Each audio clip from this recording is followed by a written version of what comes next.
अच्छा तो हम चलते हैं। अब मैं ले चलता हूँ नाटक के दुनिया में। जो भी टूटी फूटी में नाटक खेलूंगा बच्चा समझ के सेवा करिए।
सहारा दीजिए दुश्मन के करेजा फाड़ के खून घूटा घूट दीजिए।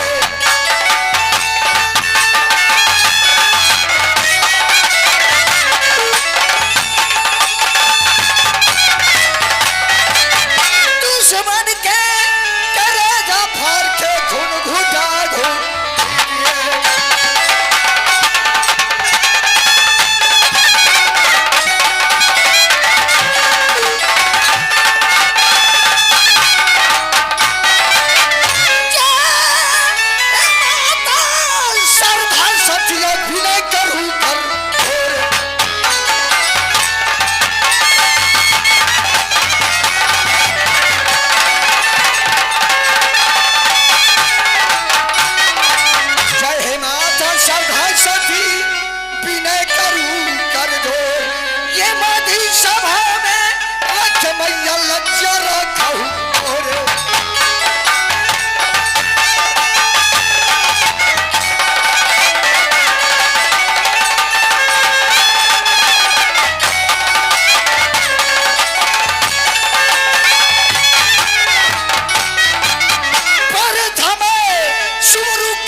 पार्वती जी मैया डम डम डमरू बजत रहे और नाचत जाता भैया।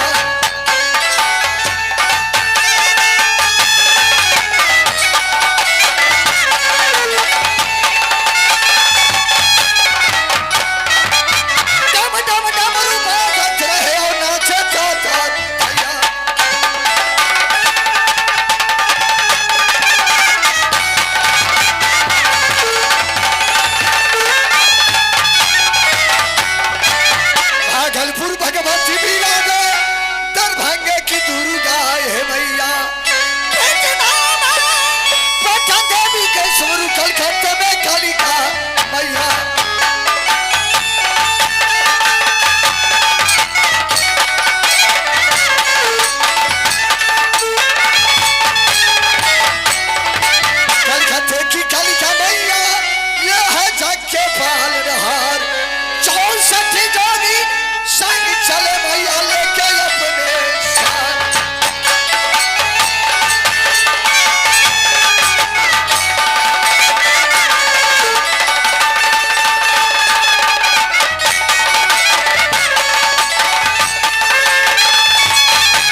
आती आती सुतवारी ये हिम्मत वाली थी।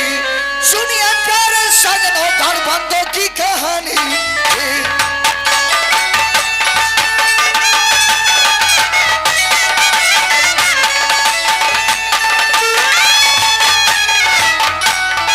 सुनिए प्यारे सजनों घर बंदों की कहानी।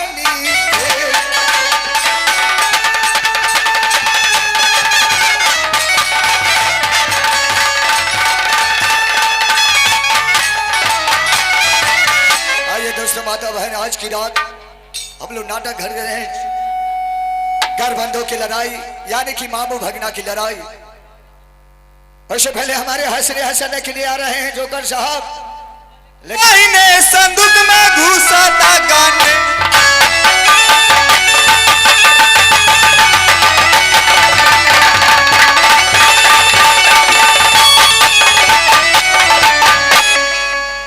तो सदा भेलारी दाहिने संदूक में घुसा था गणेश।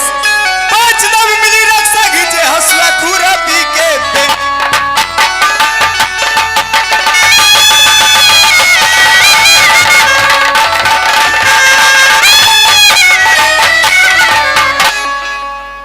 तो भैंसी चारा बबूर पर की गप गप गुल्लरी खाए।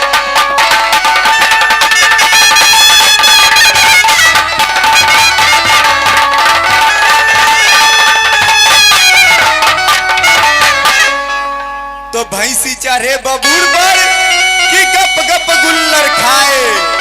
पासी चारे तार पर कि हंसुला पर लौटा पिटाए।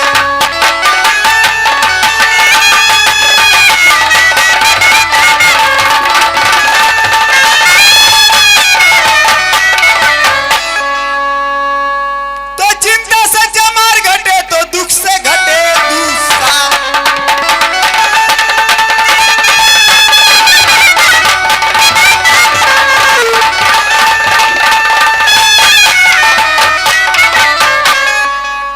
तो चिंता से चमार घटे तो दुख से घटे दुसाद। पास पासी घटे तो कहे रविंदर जा।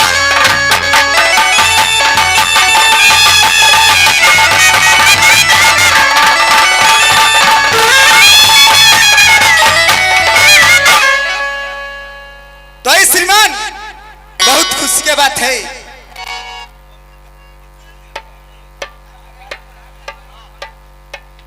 हम सारे दिन कमाते रहते हैं, जब हम घर पर आते हैं तो जो मेरे पत्नी हैं, जो आप लोग कहते हैं घर वाली चाहे मौगी है, यह बात ना।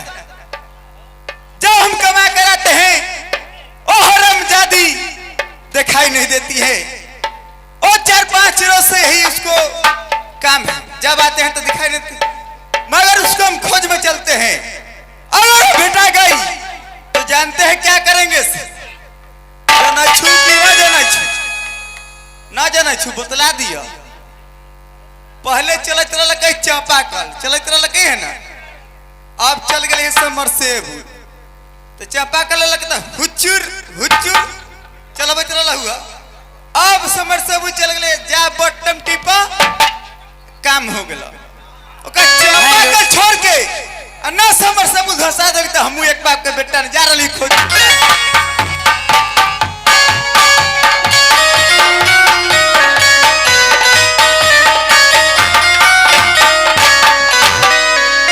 हेलो, आज हमारे मियाँ जान ने 6 रोज से लपाता है। ओ हरामजादा के बच्चा उल्लू के पट्टा, ना जाने कहाँ पर रहता है क्या करता है।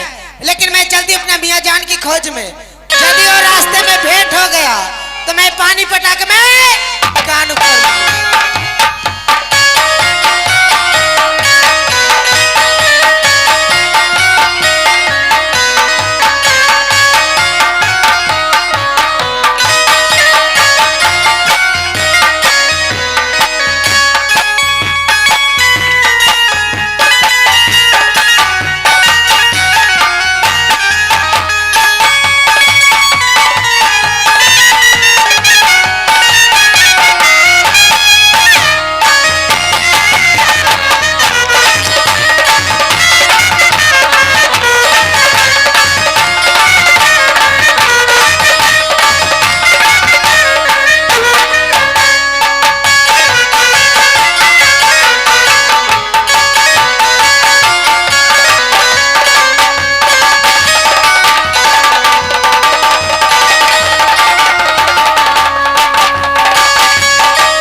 अच्छा ये तो बोतला पहले तोरा दिखाई दे छौ कि ना से पहले बोतला क्या हमसे पूछ रहे हो? हाँ तोरा से पूछे अरे तुम्हें दिखाई देता या नहीं से बताओ।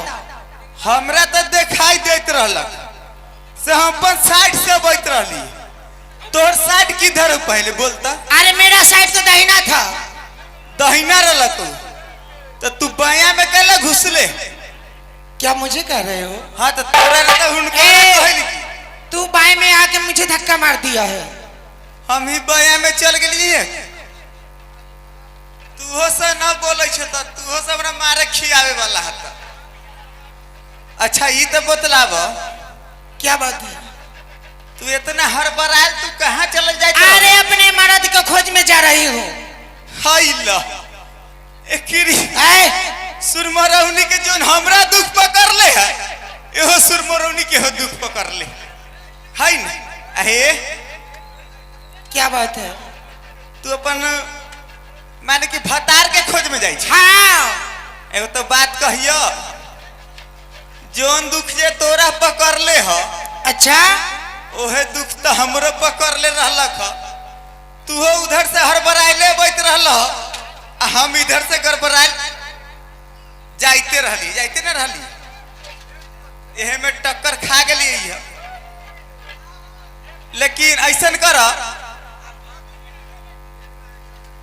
तू अपन मियाँ जान के खोज में जा हमहू अपन बीबी जान के खोज में जा रहे हैं। तो ठीक है आप भी जाइए मैं भी चलती हूँ। ठीक है।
बताइए मियाँ जान आप इतना दिन से कहाँ थे?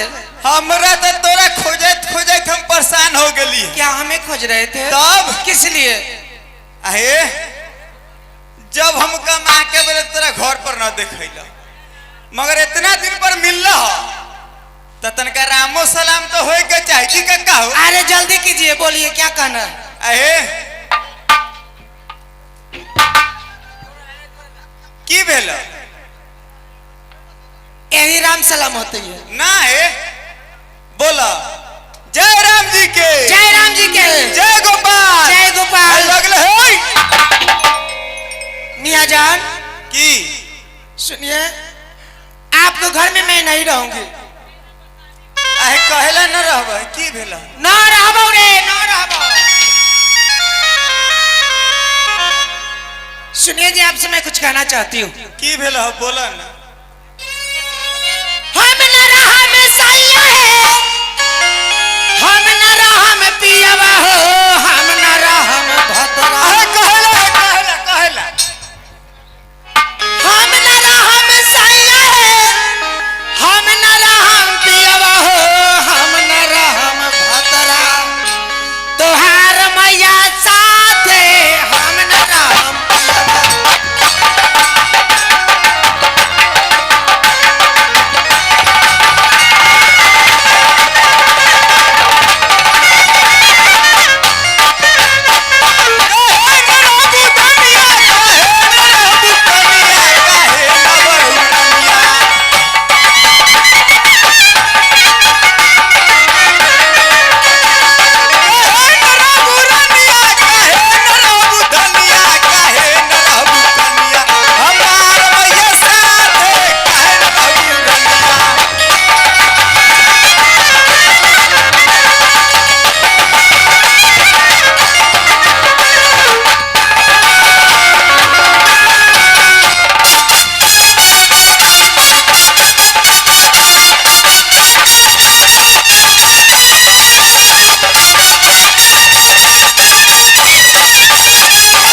न रहा में सैया हमर प्राण के ठोक रो रे बा। आहे हम न रहम पिया तोहार मैया साथे हम न रहम पिया।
बाप रे बाप हो राजू मामा ई पूरा शिकायत करवा के छोड़ देता सुरमरौनी।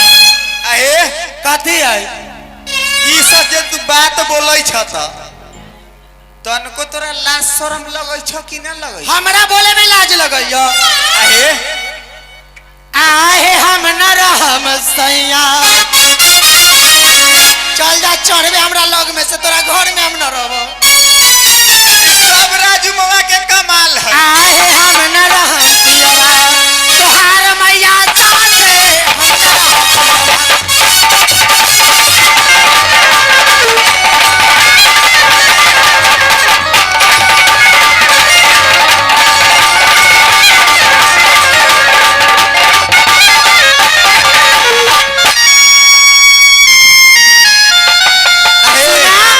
मानना जा देह से अलगे रहिए, देह में सटे के कोशिश मत करिए। हे हमर प्राण के फोफी। सुना, ओए ई बताव, इतना दिन तू बाहर रहल, हाँ हाँ, तब पैसा केकरा नाम से पेठवैत रह? अब एहो सवाल ही पूछबे करते। हे तोरा पैसा कौड़ी से की मतलब लागल? कहला ना मतलब है, कथी के बताव केकरा नाम से पेठवैत रह?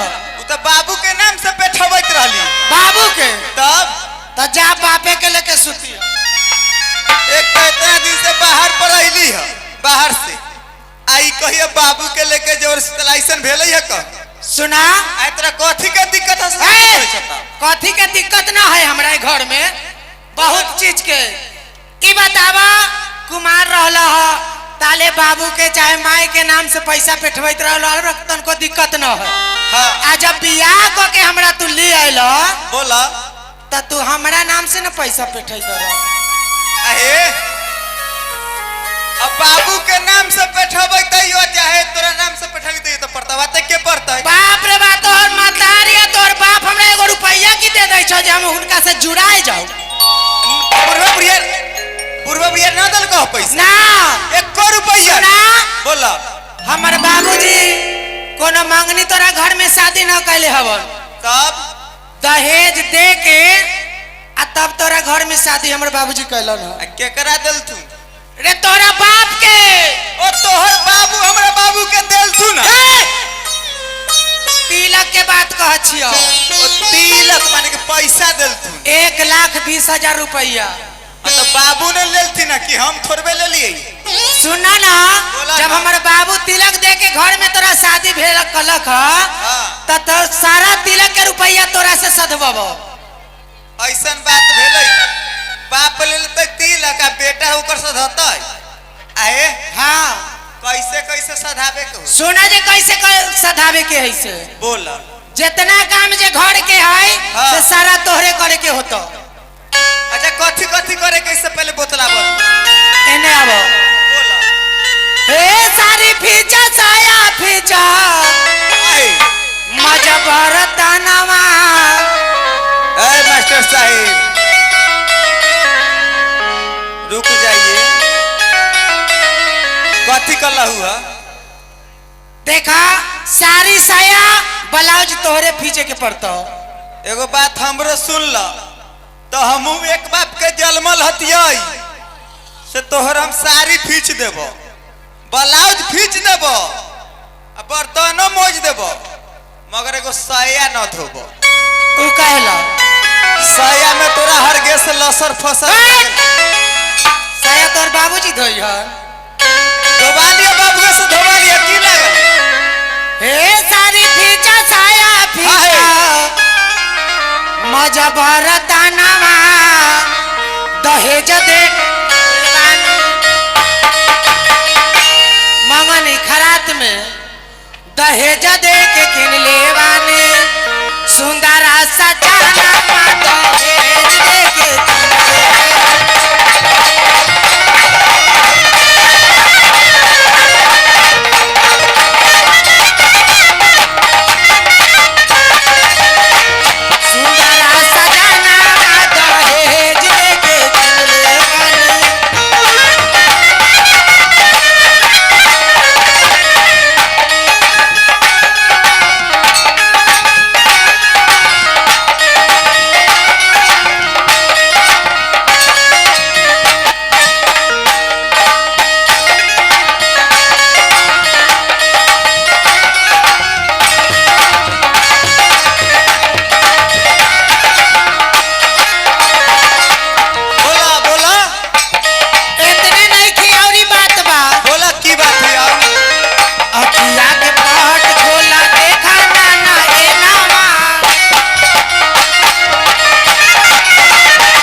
लड़का जी हो से तोरे खिलावे के पड़े अहे की बात।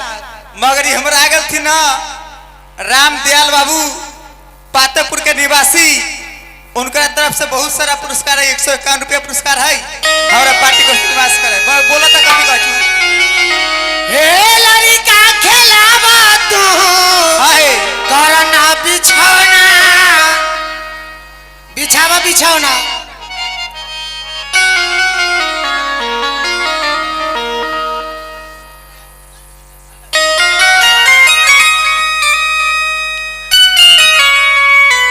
अब ना है बाप रे हम मन पूरा खखुआल है 4-5 दिन में अब ना ई चढ़वा के कहली हम अपना ला बिछौना बिछावेला अब ना जल्दी आई अपने बिछा के सुतल है। अब ना जल्दी अब आई छतिया अब जल्दी बाप रे बा हम 4-5 दिन से छुटाई ना अब अरे आई आई आई आई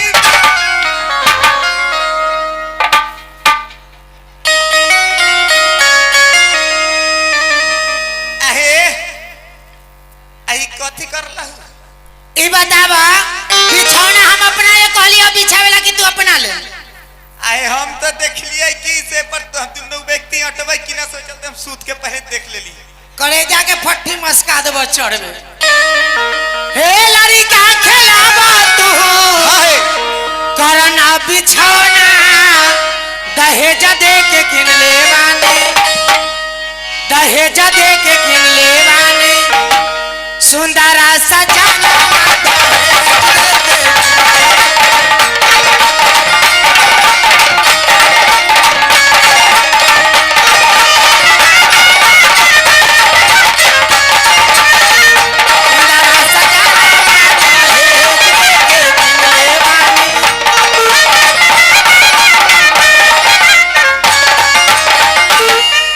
ई बतावा जे हमर गोर दबावेला कहलियो कि तू अपन गोर दबावेला। हमरा त बुझल के कैसे तोहरे जात आइल। अच्छा सूता हम जात दैल अब सूता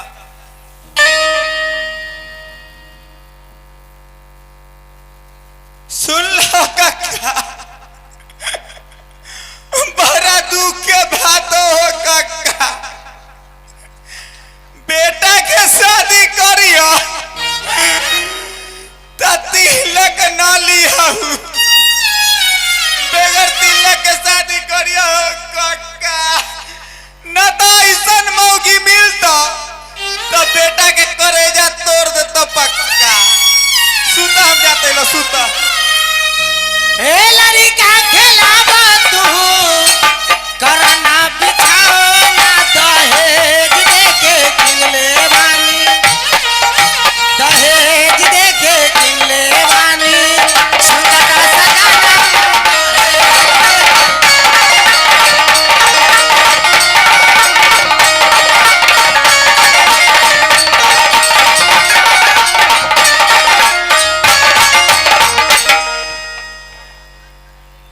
सुना अब जताने के इतना यदि सेवा करबा तू घर में तो हाँ। तोरा छोड़ के हम कहूँ जब थोड़ा ही ऐसने तो तू सेवा खोजते रहल तोरे जौरे रहबो तब हमरा जोरे न रहब त कहां जब रही है चल घर में चल चलिए सीन के लिए तैयारी हुई तो सीन के लिए आइए हेलो अहे तू ही आव है तोरा हम हेलो। बहुत दिन से इधर छटकल देखे आ गया इनाम के दौर में अनिल सिंह अंडा फार्म वाले उनके तरफ से 101 रुपए का पुरस्कार हमारा पूरा पार्टी के तरफ से हार्दिक अभिनंदन नमस्कार जगहिया के जय जयकार। हेलो मास्टर साहब ये हमर बहुत दिन पर भेटल थी ना जानलिए ना लेकिन इनकरा से एगो बात कहे के बात बा का अहे तोरा से एगो बात कहे के बा बोला सुन जे कहता नी से मास्टर साहब गुरु सर जी अहे इधर तक के पुनमा तोहरा करन माना हाँ ये पुनमा तोहरे करन माना हम त बाबू से मारवा खलिए के पुनमा तोहरे करन माना पुनमा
यही मेरा मकान है, यही हमारा नगरी है। आज मालिक प्रणाम। खुश रहो। अरे जी महाराज। ये तुमको ही कहीं ऑफर मिल गया रे? महाराज अपने ना जनाई लाई, अपने के जब शादी में जब गौना होते रहलक तो हमरो जोरे जोरे हो गेलक। देखिए अब ना, वाह, तब तक तुम भी हमें जैसा भाग्यशाली हो रे। लेकिन है महाराज एगो बात ना जनाई लाई, ये भूसकार तर न बैठ के घुसकारी काटत रहलक न तो ओती हमरा के से शादी हो गेले। अरे भूसकारे में शादी हो गया? जी जी। अरे भूसकार में तो शादी जानवर का होता है, चार पैर वाला के। तो नीचे रहलक के घुसकारी काटत ओती प्रेम भेलै। लेकिन दासीन, सबको मैं देख रहा हूं और हमारी मां नहीं है। प्रणाम महाराज। खुश रहो। अभी बुला देती हूँ माँ जी को। बुलाओ। माँ जी कहाँ हैं?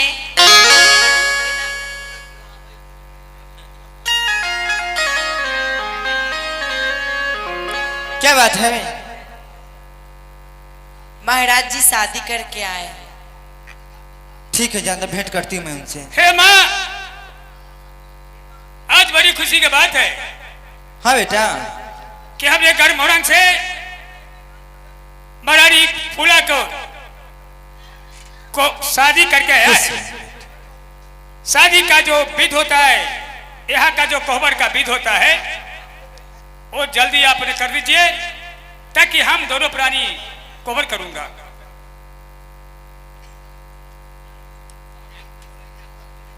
और सबसे पहले द्वारपाल को पत्नी को आपने मुख देखिए, उसके बाद हमारी पत्नी को देखिएगा। ठीक है बेटा। द्वारपाल इधर आइए तो। अहो छौरा हरिया, देखिए तोहर मौगी गोर है कि करिया। देखे ना जाइए तू साके। आहा बाप। मलकिनी एक बात कहूँ दरबारी, करबे रेशन ना नहीं है। ई लंगूर के हाथ में अंगूर कहाँ से लाग गेलक? अपने ना न जनाई ले। आय एकरा बहुत प्रयास करे पड़ल के हाथ में। बुसकारी तर गुड़छारी कटैत रह। वैसे ओ अब सुनो मां, अब इसका मुख तो देख लिया है, अब हमारी पत्नी का मुख देखो कि द्वारपाल जीता है कि मैं जीत गया है। ठीक है बेटा।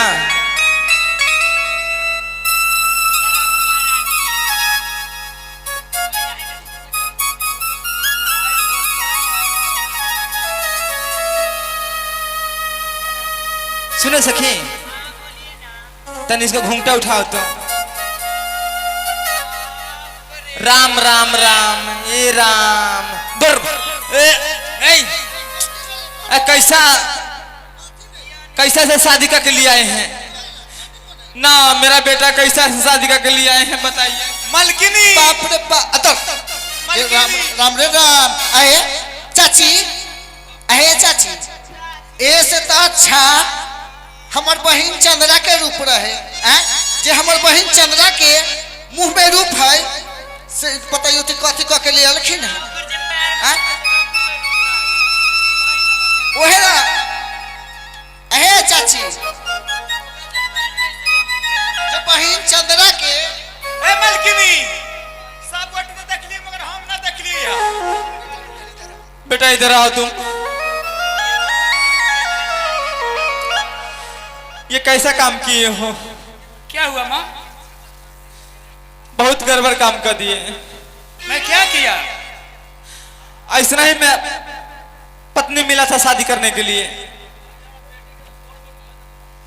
हे महारानी मां, तुम नहीं जानती हो, मैं अपना देखकर महारानी फूला से शादी किया है। जानती हो, एक पल्ला पर फूल रखा था, एक पलड़ा पर इसका वजन चाहा था। फूल के बराबर से मैं शादी किया है, मैं प्रण किया है। जो महारानी फूला का जो पैर में रूप है, एकानों किले को महारानी का मुख में। महारानी काली कोयली है। इतना जगह लड़की था, कहीं दूसरा जगह नहीं लड़की मिली थी, जो यही मिली थी एगो। क्या इसके पास रूप नहीं है? नहीं, पूरा खानदान के इज्जत पूरा सब डुबा दिया।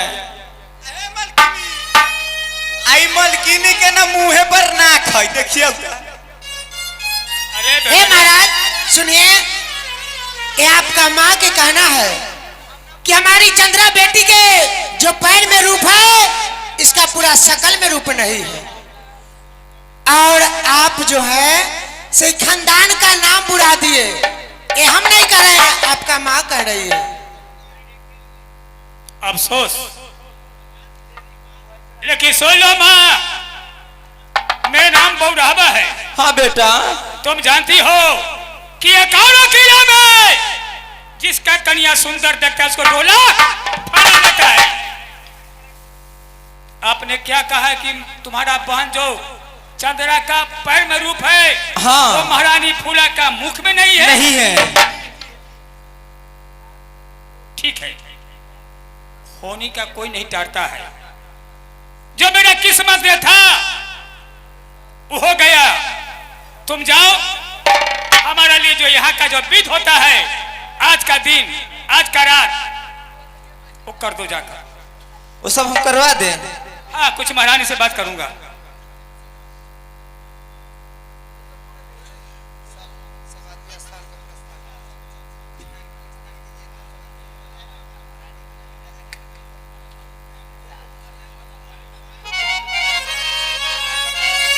हे महारानी, बोलिए।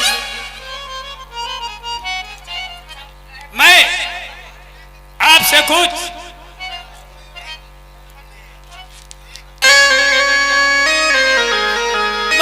कुछ कहना चाहता हूं। क्या कहना चाहते हैं? आज कौन सा समय है? अभी हमसे कुछ सवाल जवाब नहीं कीजिए, मेरा दिमाग बहुत गर्म हो चुका है। क्या हुआ है? वक्त आएगा तो बताऊंगी। क्या कहना चाहते हैं बताइए। लेकिन वक्त आएगा तब न बताओगी, लेकिन आज मेरा बात सुन लो। क्या कहना सुनो। चाहते रानी सुनला, आहे मोरंगिया बाली बात, अकल गलैला लसवा है रानी, आहे मोरा दिलवा, आहे चलो चलो चलो, आ तू तब पलंगा के पास, आ करम को हमारा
अलग से बात नहीं कर सकते हैं?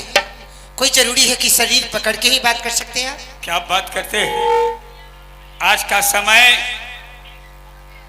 365 दिन में एक दिन समय बनता है जो इंसान का सुहागरात होता है। आज तो खुशी का बात है, खुशी का दिन है कि मैं आपने राजमुरंग से मैं शादी होकर आया है। हर इंसान जो शादी होकर आता है तो घर पर आने के बाद सुहागरात मनाता है। अब जानते हो कि कोई भी इंसान का 365 दिन के अंदर में एक ही दिन बनता है। आज मेरे साथ 365 दिन में न जिंदगी में एक बार सुहागरात बस आता है। महाराज, हम आपसे क्षमा चाहते हैं। ऊंची आवाज में आपके सामने मैं बोलना नहीं चाहती, लेकिन वक्त आ गया है, ऐसा हालात हो गया है कि मुझे मुंह खोलना होगा। नहीं तो मैं जिंदगी में कभी नहीं सोची थी कि आपके बराबरी लगाकर आपसे मैं बात करूंगी और आपसे नजर उठा करके आपसे नजर मिला के बात करूंगी। ऐसा वक्त मैंने जिंदगी में कभी नहीं सोचा था कि मैं अपने पति के साथ में नजर मिला के बात करूंगी और उनसे कुछ बदतमीजी से पेश आऊंगी। मैंने जिंदगी में कभी नहीं सोचा था, लेकिन हे महाराज, हालात ऐसा हो गया है कि मुझे कहना पड़ रहा है, और वो भी मजबूरी में। जब तक आप नहीं कहेंगे हमें मालूम कैसे होगा? हो सकता है बदकिस्मती की बात यह है कि हमको और आपकी जिंदगी में हो सकता है कोहबर नहीं लिखा हुआ होगा। ये कौन सा भविष्यवाणी तू सोच रखी है? और आपके लिए खुशी की बात हो सकता है, मेरे लिए मातम की बात हो सकता है। हे महारानी फूला, तुम्हारा बात मुझे समझ नहीं आ रहा है। जो आपने क्या बोलते हैं? यानी मैं जो बोल रही हूँ आपको समझ में नहीं आ रहा? ये समझ का बाहर का चीज है। हमने आपसे थोड़ा देर पहले क्या कहा था कि मेरा दिमाग बहुत गर्म है, लेकिन आपने हमसे एक बार भी नहीं पूछा कि महारानी आखिर तुम्हारा दिमाग गर्म क्यों है। मैं शादी होकर के छोटी छोटी खुशियाँ, बड़ी बड़ी खुशियाँ लेकर के आपके साथ वहाँ से मैं कैसे ससुराल आई कि आपके साथ जिंदगी बिताऊंगी मैं खुशी खुशी। आखिर तो हुआ क्या? लेकिन मेरा सारा सपना अधूरा रह गया। सपना अधूरा हो गया? मतलब कैसे? आप जानते हैं, लेकिन जानबूझ करके आप पूछना नहीं चाहते। हे महारानी, इस कहानी को मैं जानता तो स्वयं आपसे बात नहीं करते। हे महाराज, आपकी आंखों के सामने सब कुछ हो गया और आप कहते हैं कि मैं अगर जानता तो आप ही के सामने तो सब कुछ हुआ है। आप नहीं जानते। जब तक आप कहेंगे नहीं, ये हमारा समझ का बाहर का चीज है। आपको पता नहीं? नहीं। कैसे आप कहते हैं कि आपको पता नहीं? आपकी आंखों के सामने आपका माँ हमारी इतनी बड़ी बेइज्जती की, इतनी बड़ी तौहीनी की आपका माँ, और आप कहते हैं कि ये मुझे कुछ पता नहीं। ओ, अब दिमाग मेरा घुस गया। बेइज्जती क्या तुम्हें कोई गाली दिया है? कोई जरूरी नहीं कि गाली देने से आदमी को अंतर आत्मा में कष्ट हो। गाली से भी बात में बहुत ज्यादा तान होता है। अरे शादी ब्याह मजाक होबे करता है, हो सकता है माँ चाहे सखी सहेली मजाक से कुछ कर दी होगी। जी नहीं महाराज, भाभी देवर से मजाक करती है, देवर भाभी से मजाक करता है, लेकिन सास कभी बहू से मजाक नहीं करती है। सास बहू को मजाक में कुछ बात नहीं कर सकती है। वो मजाक में नहीं। हम अपना माँ को छोड़ करके आए थे, मैं तो समझी थी कि मेरी सासू नहीं है और मैं सास नहीं समझूंगी, मैं माँ समझूंगी, लेकिन आते आते आपका माँ प्रदर्शित कर दी कि सास सास होती है, सास कभी माँ नहीं बन सकती। ये तो पक्का है। आखिर क्या कही है? कुछ कहोगी तब मुझे मालूम होगा। आपका माँ कही कि रुदल तुम किससे उठा करके ले आए हो? सारी दुनिया में तुझे लड़की नहीं मिला था, एक ऐसा उठा करके ले आई हो। इसका रूप तो कोयल के समान लगती है। हमारी बेटी जो चंद्रावती है उसके पांव में रूप है, तुम्हारे महारानी फूला को मुख में रूप नहीं है। हमारे लिए श्रवनाक और श्रम की बात इससे बड़ा क्या हो सकता है? ये बात तुम्हारा एक कलेजा में पत्थर बन गया है। महाराज यहाँ कष्ट हो गया, यहाँ कष्ट हो गया। और मुझे सुहागरात मनाने का अब कोई मुंड मोमेंट नहीं है। बहुत सारा खुशियां लेकर के आई थी आपके साथ में। अच्छा सुन लो, हे महारानी, मां न कही है, हम अपना जिंदगी में अपना नजर से तो तुम्हें नहीं कुछ कहा है, अपना नजर स्वयं देखकर मैं शादी किया है। आप एक बार कह तो सकते थे माँ को, माँ भला हो या बुरा हो, अच्छी हो या खराब हो, आखिर ये खानदान का बहू है। आपको कहना चाहिए, अगर खराब ही तुम्हारा बहू आई है तो इसका तारीफ करो माँ, और इसको घर गिरी प्रवेश कराओ। और ये तुम्हारे वंश को बढ़ाने वाली है माँ, इतना बड़ा तुम बेइज्जती मत करो बहू का। लेकिन सुन लो, माँ का समझदारी उतने था, वो बोल दिया, तो माँ के बात लेकर तुम इस बात को ग्रांट उठा चुकी हो। ठीक है महाराज, आपके गुस्सा के लिए, आपके माँ के लिए जो भी गुस्सा था मैंने धो दिया। लेकिन एक चीज है, कुछ तो खास है चंद्रावती में। मैं भी देखना चाहती हूँ वो इंद्रासन का परी है या अप्सरा है, या धरती पर बॉलीवुड का कोई ऐश्वर्या राय है, हेमा मालिनी है, कि जन्नत का हूर है। मैं देखना चाहती हूँ। हे महारानी, इंद्रासन का परी है, वो जिसका भाग में उसका भाग में। हमारे लिए इंद्रासन का परी तू बनकर आई है। महाराज बात है तो कुछ नहीं, नहीं तो बात बहुत लंबा हो चुका है। इसका मतलब तू कोहबर नहीं कर सकती हो? कोहबर करूंगी, लेकिन मेरा एक प्रस्ताव है। क्या प्रस्ताव है? पूरा खींचिएगा यार। क्यों नहीं? सुनिए,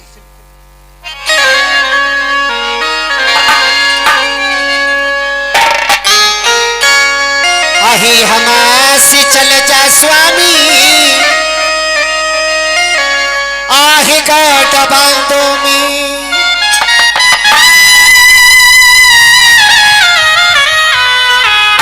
पागल तो नहीं हो गया है क्या?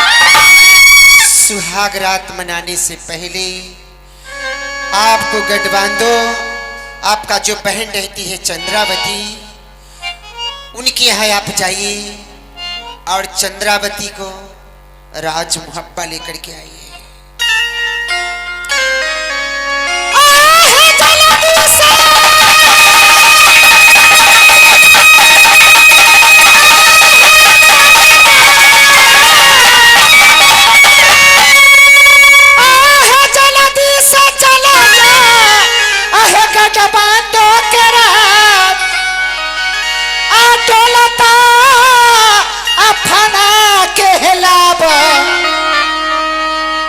आहे चंद्रावती के आहे कैसन तरुपवा, आउरे हलन को सैया हो दीनाना, आहो देखबई सुरतिया, आहो चंद्रावती के। आहे स्वामी सुनला, आहे बचना आहे रूपवा, आ देखा दा पियवा, आहे ननदी चंद्रावती के। आहे कैसन सुरतिया, आखरा दिलन भगवा,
महाराज गुस्सा नहीं होइए।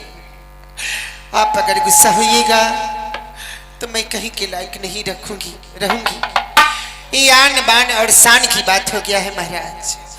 जब तक चंद्रावती का डोला फना करके नहीं लाइएगा राज मुहब्बा में गठबांधों से, जब तक चंद्रावती का रूप नहीं देखूंगी कि भगवान किस फुर्सत से उसको बनाए हैं, हमसे ज्यादा खूबसूरत वो है या उससे ज्यादा खूबसूरत मैं हूँ, जब तक मैं चंद्रावती का रूप नहीं देखूंगी तब तक मैं आपके साथ कोहबर नहीं करूंगी। शाबाश। महारानी फूला अभी तो आई है, तुम्हें हमें बारे में कोई पता नहीं होगा कि मैं क्या हूं। जानती हो हमारे सामने न करने वालों को वहां भेज देता हूं कि जहां से आज तक कोई लौट का नहीं आता है। हमें ये खूबी है कि भाड़ा चूड़ी है तो तुरंत राण, और कोई माई का लाल इस पृथ्वी पैदा नहीं लिया है कि हमारा बात को काट सकता है, उसको सीधे मूड़ी उतार लिया है। लेकिन तुम तो मेरा अर्धांगिनी हो, तुम पर तो तलवार नहीं चल सकता है। नहीं तो न करने वालों को साफ दुनिया से नाम को मिटा दिया है। तो हमारे साथ कोहबर नहीं करोगी? हमको टाइम नहीं। टाइम होगा। जानते हो कि सीधा उंगली से घी नहीं निकलते तो टेयर करना पड़ता है। कोहबर करना चाहते हे महाराज, कोहबर दोनों तरफ से होता है और प्यार दोनों तरफ से होता है। एक तरफा प्यार का कोई लाइफ नहीं होता है। और आप कोहबर करना चाहते हैं और मेरा मुंड नहीं। मुंड तो तुमको तुरंत आपका तुरंत सही हो जाएगा। जब हमारा मूड खराब होगा तो आपका मूड तुरंत सही हो जाएगा। आपको फीलिंग जाग रहा है क्या? क्या? अहे करम बड़ा जोड़िया तोरा है संभला में।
तू सब टीचर पिचर चिटिर पिचर कहते बजेला तो आप क्या समझते हैं अपने आप को? हमारे साथ जबरदस्ती कोहबर कीजिएगा? हाँ महाराज। प्यार दोनों तरफ से होता है, एक तरफा प्यार नहीं। हम एक तरफा करूंगा। जबरदस्ती? हमें जो मुंह ढंगा वही करूंगा। कैसे? जबरदस्ती करूंगा। कैसे होता है? तो मेरे साथ चलोगे तब था लगेगा कैसे होता है कोहबर से। नहीं क्या करेगी तो मैं आपको जबरदस्ती करूंगा। मेरा मुंड नहीं। तुम्हें चाहिए हमारा मूड जब खराब होगा तो कोई नहीं बचाएगा।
महल में चलती हो कि नहीं? रुक जाइए, रुक जाइए, हमको 2 मिनट सोचने का टाइम दीजिए। सोचो। अच्छा एक बात बताइए यार, ये रीति रिवाज कौन बनाया था ये सब कोहबर करने वाला? उससे कोई मतलब नहीं, कोई बनाया था। जैसे यही सब काम के लिए लोग शादी करके लाते हैं। हाँ, आपके तुमसे हर चलाना है, हरवाही करवाना है कि भाई शादी लोग काहे करता है? ना नहीं, यही सब काम के लिए शादी करता है। पागल कहीं का, सब टूट जाएगा, ठीक है, सब तोड़ ताड़ के फेंक देगी। ये कह रहे हैं गहना के चीज सब। बोलो तुम चलते हो कि नहीं? अब शादी करके यही सब करने के लिए लाए। हाँ, सब कहना, सब तोड़ फाड़ के फेंक देगी। नारी जो होती है लक्ष्मी का रूप होती है, उस पर लोग हाथ तेरी लक्ष्मी या लक्ष्मा का रूप नहीं, हमें कोहबर सारे लक्ष्मी लक्ष्मा नहीं बुझते, लक्ष्मी का रूप होती है। आए औरत कैसे पति को पति परमेश्वर मानती है? झूठ मूठ के, झूठ मूठ के। तब क्या? हे महाराज, कोहबर तो मैं आपके साथ नहीं कर सकती। नहीं करोगी? नहीं, आप मुझे जान से मार दीजिए, मैं कोहबर नहीं कर। यदि नहीं तू मेरे साथ कोहबर करती हो, जब तक चंद्रावती का डोला नहीं आएगा राजू भब्बा में, तब तक मैं मर जाऊंगी, लेकिन मैं आपके साथ कोहबर नहीं करूंगी। लेकिन हम जबरदस्ती करूंगा। आहे दिलियो कसम आहे तोहरा गुरु के, आहे गुरु के कसम स्वामी दिलियो तारा, आहे कोहबर नाही करबा स्वामी, आहे तोरा संघवा।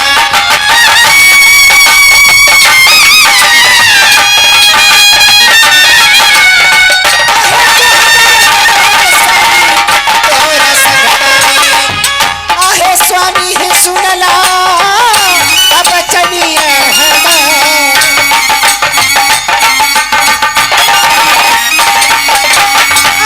स्वामी है सुनला बचनिया हमार नहीं तको हबरवा करबै तोरा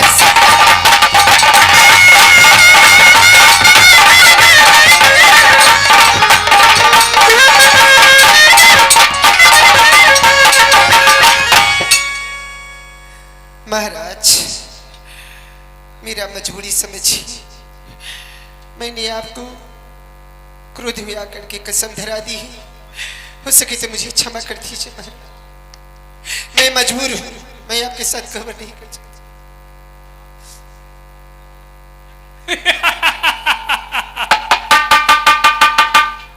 बहुत अच्छा किया आपने, खूब किया, बहुत अच्छा किया। जो आपने किया आज तक कोई नारी आज तक नहीं की है, जो आपने कर दिया। लेकिन महारानी भूला, हम राजपूत है, राजपूत नहीं, हम बाण वीर का पैदा है, जिसके नाम सुनते होंगे कि बिरजासर सिंह का औलाद है। हम आन पर मरने वाला है, रुदला तक कटना सीख गया है, लेकिन सर झुकाना नहीं सीखा है। हम कोई वीर का पैदा है, कोई कैर का नहीं। ठीक है, तूने गुरु कसम दे दिया महारानी, अपने जीवन के तूने खराब कर लिया। ये बहुरावा का एक गुरु कसम आजीवन हो गया।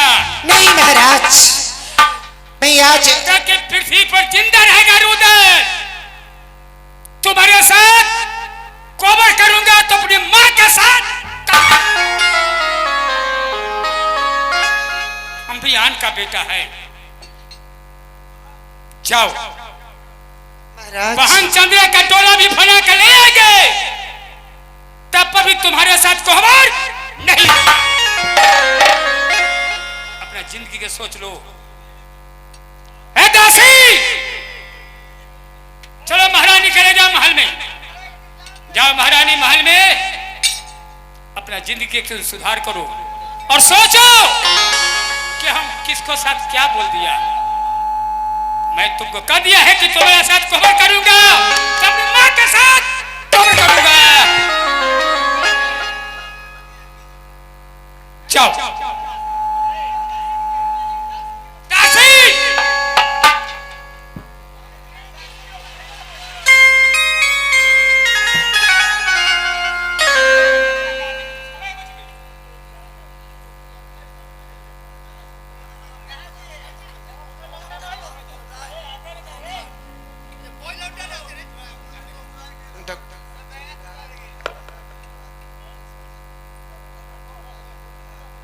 हेलो, ध्यान दीजिए। डॉक्टर अर्जुन राय जी ने हम दोनों कलाकार को मधौरहाट निवासी हम दोनों कलाकार को 50-50 इनाम दिया है। हम दोनों कलाकारों को लिए हार्दिक अभिनंदन करता हूँ। मैं उन्हें हार्दिक अभिनंदन करती हूँ। चलो महारानी के ताहे दिल से शुक्रिया अदा करती हूँ। ले जाओ महल में इज्जत के साथ और तुम देखभाल करना। हे महारानी फूला, मैं चला जिसको आपको ख्वाहिश है उस ख्वाहिश पूरा करने के लिए जब तक बहन चंद्रा का डोला नहीं आएगा तब तक महबा लौट कर नहीं आऊंगा। प्रणाम करती हूँ। खुश सुनिए ना, बंद कीजिए। नमक और चीनी का घोल बना करके ले आओ आपको लिए। कुछ नहीं, नहीं कुछ नहीं।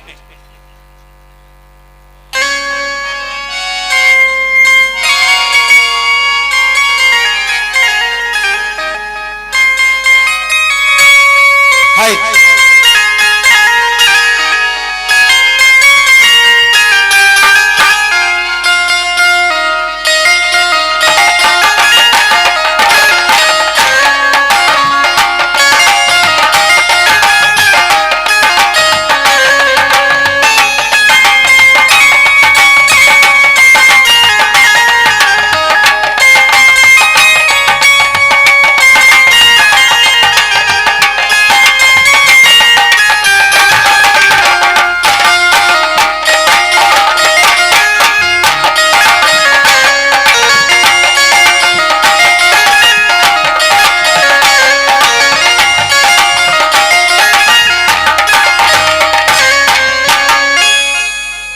सौदा कर दिखा हूं ठीक। रुदल देखकर कन्या रुदल नहीं छोड़ता है। जिसका रूप सुंदर देखकर छोटोला फड़ाकर पकड़ाता है। मेरा कसम है, देखता हूं कि बहन चंद्रा कैसा रूप है। मैं चला गरबंदो बहन चंद्रा का डोला लाने के लिए। जब तक मैं वादा किया है कि जब तक डोला नहीं लाऊंगा तो मैं इसको रूप जरूर दिखाऊंगा। लेकिन कोहबर का आजीवन हो गया। जब तक रुदल का जिंदगी रहेगा महारानी तुम्हारे साथ कोहबर कभी न होगा। हेलो मास्टर साहब।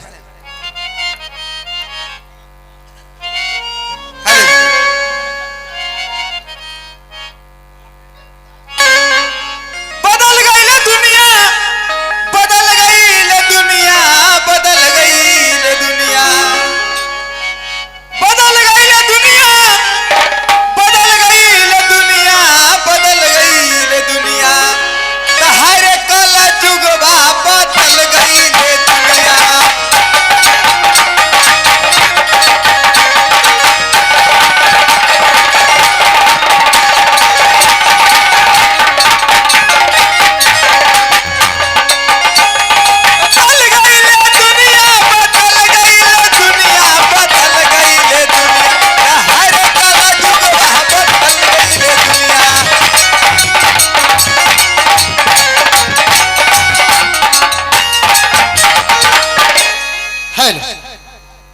कहा गया लाट बहादुर? प्रणाम महाराज। खुश रहो। बताओ कि समाचार कैसा है रे? सब चकाचक है महाराज।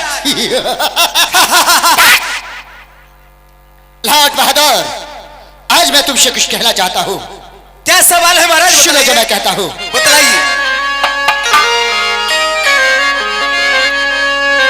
अरे मिलन अरे सुन ले, अरे बचन हमार। बोलिए महाराज। कान का जो ढक्कन है बोलिए, खोलकर सुना।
दुश्मन आने वाला है कि कोई हित।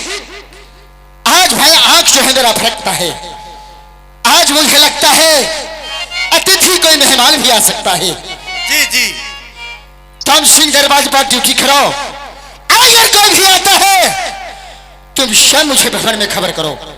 ठीक है महाराज, अगर कोई यार आएगा तो आपको हम खबर करेंगे। ठीक है, मैं चलता हूँ। ठीक है महाराज।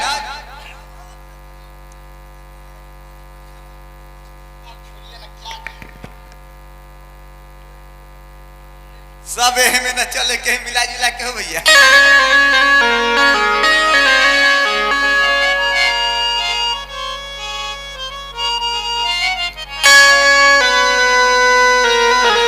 हेलो हेलो राज बहादुर सुनो, बोलिए। सूरज सिंह को हमको भेंट करना है। सूरज सिंह कहाँ है? सूरज सिंह महाराज से आपको भेंट करना है। हाँ, आप कौन आदमी हैं? हम गडुरैल का रहने वाले हैं। क्या बोले? गडुरैल। गडुरैल के? हाँ, मेरा नाम माहिल सिंह है। ओ, प्रणाम करते हैं। खुश रहो खुश रहो। ठीक है, महाराज को तुरंत हम बुला रहे हैं, जब तक आप ठीक है बुलाओ। आराम कीजिए महाराज।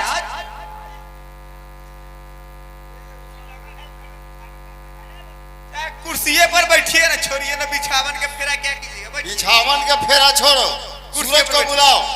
महाराज कहा रे बहादुर, क्या समाचार है? समाचार यही है से माहिल जी जो है। माहिल सिंह? हाँ, वो तो मेरा नाना जी लगते हैं। नाना जी लगते हैं ना, वो आकर आपको ख्याल किए हैं, आप चलकर मुलाकात कर लीजिए। ठीक है, चलो। चलिए।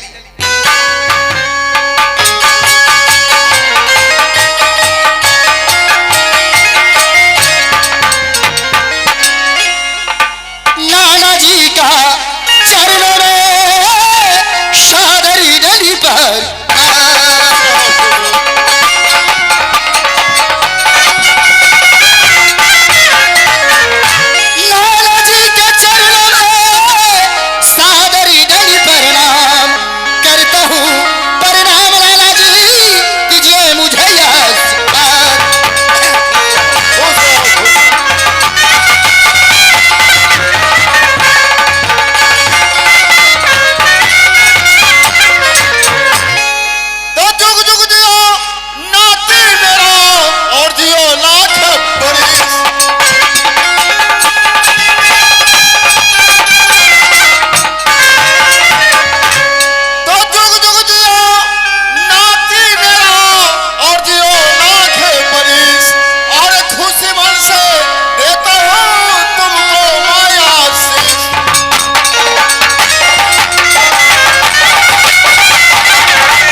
जी। हाँ, गढ़ की धरती पर आप बहुत दिन के बाद आए हैं। हाँ, बहुत दिनों के बाद हम गठबंधों में आए हैं। लेकिन लाला जी, आपको देखने के बाद मुझे कुछ अपशगुन लगता है। मैं कुछ सवाल आपसे पूछूं? क्या पूछना है? सुनिए जो कहता हूं।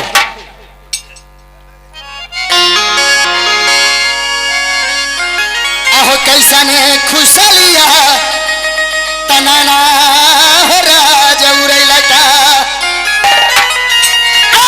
कैसा ने खुशलिया उड़ैला के लगी भेदता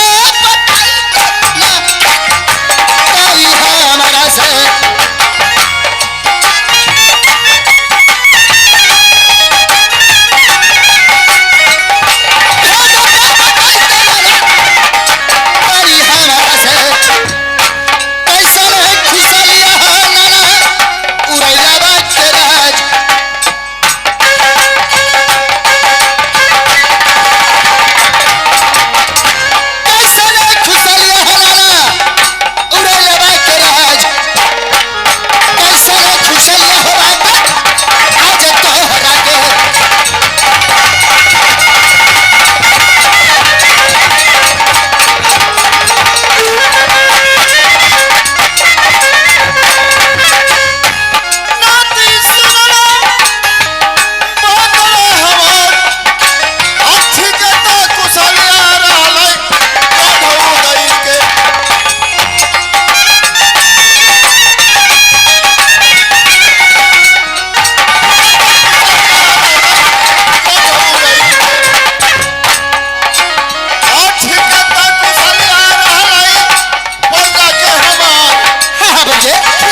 का मालिक 101 रुपये के पुरस्कार दिए हैं और साहब को कंपनी की ओर से धन्यवाद करता हूँ।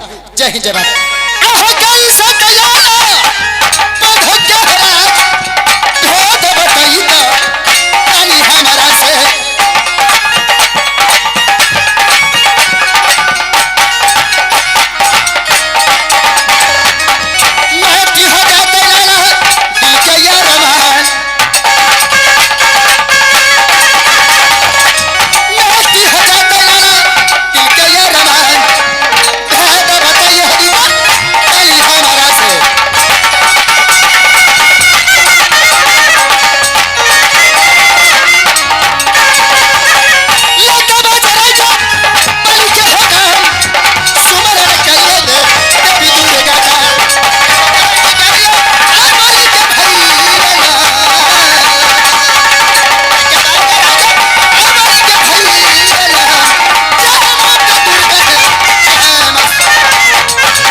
बताइए नाना जी। हाँ नाती बोलो। कि समाचार कैसा है? समाचार बहुत अच्छा है, लेकिन तुम्हारे पास आने का कुछ मतलब है। क्या कारण है? सुनो नाती। कहिए नाना जी। रुदल डोला फना करके अपना पत्नी को मकान लाया और उसको माँ जो है कही, देखो रुदल, हमको चंद्रावती लड़की का रूप है, वो तुम्हारी पत्नी का मुख में रूप नहीं है, ये पैर में रूप है हमारे बेटी का, वो रूप तुमको पत्नी का मुंह में रूप नहीं है, और तुम बड़ाई क्या करता है। चंद्रावती हमारा लड़की है, उसका रूप देखेगा तब। इसलिए दोनों में तरकार होने लगा। दरकार होते होते और पत्नी रुदल को कसम धरा दिया, जब तक ले ननद चंद्रावती को डोला नगर मुहब्बा में नहीं लाइएगा, जब तक मुख नहीं देखूंगा, तब तक आपको साथ कोहबर नहीं करूंगा। ये कौन कहा? रानी फूला जो डोला फना कर लाई है से। इसलिए आज बारह बहिष्कृत क्या नाना जी। महामा रुदल सिंह जो है आज गढ़मुरंग से घोड़ा करा कर नगर मुहब्बा में आए हैं। ये तो बहुत खुशी की बात है। बहुत खुशी की बात है। लेकिन कसम मामा जी को क्यों मामी धराया? बस वही बात के लिए, जो तुम्हारा माँ जो है चंद्रावती, उसको रूप जो है कोई वर्णन नहीं है उस रूप का, इसलिए माने कसम धरा दिया है रानी फूला रुदल को, जब तक उसको डोला फना करके नहीं लाइएगा नगर मुहब्बा, तब तक आपको साथ कोहबर नहीं करेंगे। किसका डोला लेने आएगा? यही बात तो हम कहने के लिए चाह रहे हैं। किसका डोला लेने आएगा वो? अरे डोला पत्नी को फनाया जाता है, लेकिन बहन को डोला फनाया नहीं जाता है। इसलिए जो बहन को बिदागड़ी किया जाता है। हाँ, ये तो मैं भी जानता हूं, लेकिन इसलिए वो आ रहा है यहाँ तुम्हारा माँ को डोला फनाने। नाना जी, भाग बनाइए कि आप रिश्ते में मेरा नाना है, नहीं तो ऐसा कोई माई का लाल ऐसा शब्द बोला होता मैं इसे 6 इंच छोटा कर देता। हम थोड़े कह रहे हैं, रुदल कहा से बात तो हम तुमको कहने आए हैं। और रुदल किधर क्या कर सकता है? और मेरा माँ का डोला ले जाएगा। डोला फनाने आया है तुमको माँ का। नाना जी, रुदल सिंह जो है वो मेरे माँ का डोला ले आ रहा है। लेकिन नाना जी आप नहीं जानते हैं कि रुदल सिंह शार है, और उसके सामने खड़ा जो है वो गब्बर शेर के टकराव का है। लेकिन नाना जी सुनिए जो मैं कहता हूं,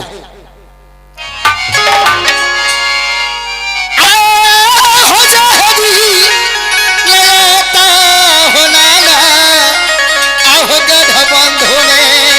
अच्छा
आपका मैं आभारी हूं। आप चिंता नहीं कीजिए, जिस दिन रुदल सिंह गठबंधन के धरती पर ला धरेगा, उसी दिन मैं बंधों के राज में पीला के फल का धपन नहीं कर दिया कि मेरा मां का दूध का धिक्कार है। ठीक है नाती, यही कहने के लिए तुमको आए थे। अच्छा है, आएगा वे नतीजा करो, लौट करके नगर मोहब्बा गठबंधों से जाना नहीं चाहिए। नहीं जाएगा वो। ठीक है, जाओ। लेकिन नाना जी, हाँ आप बहुत दिन के बाद आए हैं, हाँ, चलिए रंग महल में कुछ नाश्ता पानी कीजिए, उसके बाद जाइएगा। ठीक है, चलो हम आ रहे हैं। ठीक है, मैं चलता हूँ। चलो, मैं चलो। प्रणाम करता हूँ। खुश रहो। लाइट बहादुर जी महाराज। सुनो, ये हमको नाम है महेश सिंह। जी जी। जब तक इस किला के झगड़ा उस किला, उस किला के झगड़ा उस किला, जब तक नहीं लगाते हैं, खाना खाते हैं से दाना पचता नहीं।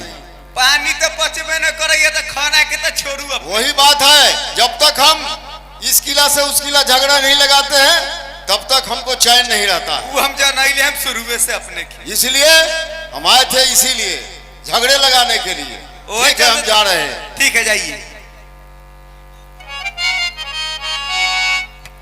आइए हमारे प्रिया जी और सत्यम जी रिकॉर्डिंग के लिए तैयार होकर आइए।